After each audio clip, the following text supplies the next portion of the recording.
Hello everyone, welcome to Bright Engineering. Today we are going to look at total differentiation and partial differentiation, right?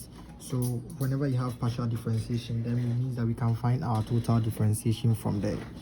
So looking at the first example and then the second example, they all are of two variables, right? So z is a function of two variables, which is x and then y, and this time around is of three variables, x, y, and then t, right? So we are going to find the total differentiation of these two questions.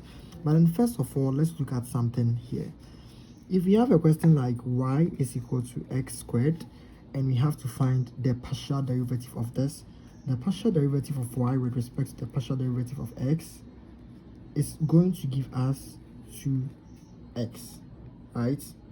Good. So if this is going to give us 2x, then probably is the same as finding differentiation of x squared itself, which is also going to give us 2x, right?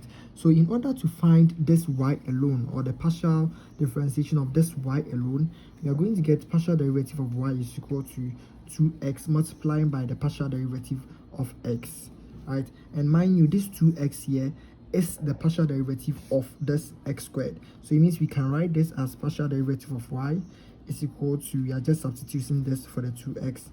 So partial derivative of y over partial derivative of x times the partial derivative of x. And this is our total differentiation for y. Please, I hope you got that, right? So now let's use this same expression to find for the partial derivatives of these and then this, right? So now, first, which is the z is equal to 2x plus y squared.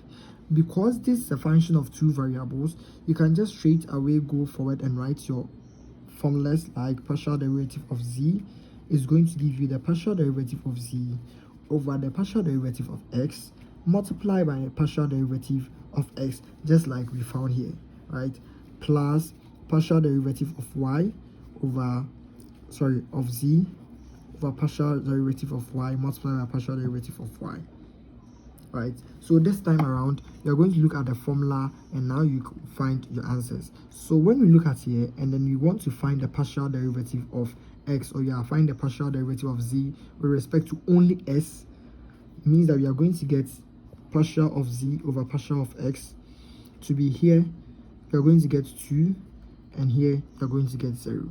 Mind you, for partial differentiation, even if you have 1,000 functions in there, irrespective of the number of functions you have in there, the only one you are concerned about is the one you are finding its partial derivative. Every other function now becomes a constant. So here, because we are interested in the x, we are finding that of the x, but then this y becomes a constant, and differentiation of a constant will give us 0. That's why we have 0 here. Please, I hope you get that. Good. And now the partial of z with respect to the partial of y is also going to give us, here we would treat this as a constant, so it will go to 0. And now we will solve for this, and this we are going to get 2y dy dx, right? I hope you get this, and this is from implicit functions, right? So straight away we can just substitute this into our equation, and now our answer is going to be partial of z is equal to partial of z partial of x is 2, so 2 multiplied by partial of x plus, here we have this expression which is 2y dy over dx, and now we're getting partial of y, right? And this is our answer for the first one. Please, I hope you get that, right? So for the second one, which is made of three different variables, means that z is equal to xy plus 3t plus tx. Right? We're going to get partial of z is equal to partial of z over partial of x multiplied by partial of x plus partial of z over partial of y multiplied by partial of y plus partial of z over partial of t multiplied by partial of t, right? Good. So it means that if you have to find this partial of z with respect to partial of x, when you take this formula and then you're differentiating it, just taking x into consideration, now this becomes a constant for the x, right? So now we are getting y. This is also a constant, so it goes to 0, and here is a constant, so we are getting plus t, right?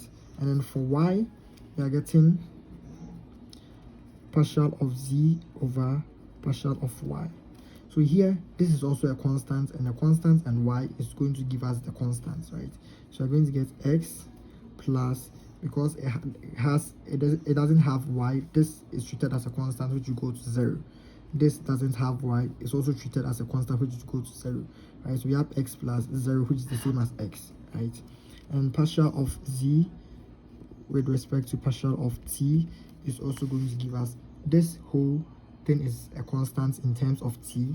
So we are going to get 0 plus, here we're going to get 3 plus this, which is the x, right? So our answer is 3 plus x. So now we can substitute this into our question, right? So now here we're going to get partial of z is equal to partial of z, partial of x give us y plus t, right? And now we multiply it by our partial of x, plus partial of z, partial of y give us x. So we're going to get x and multiply by partial of y, plus our partial of z, partial of t give us 3 plus x, right?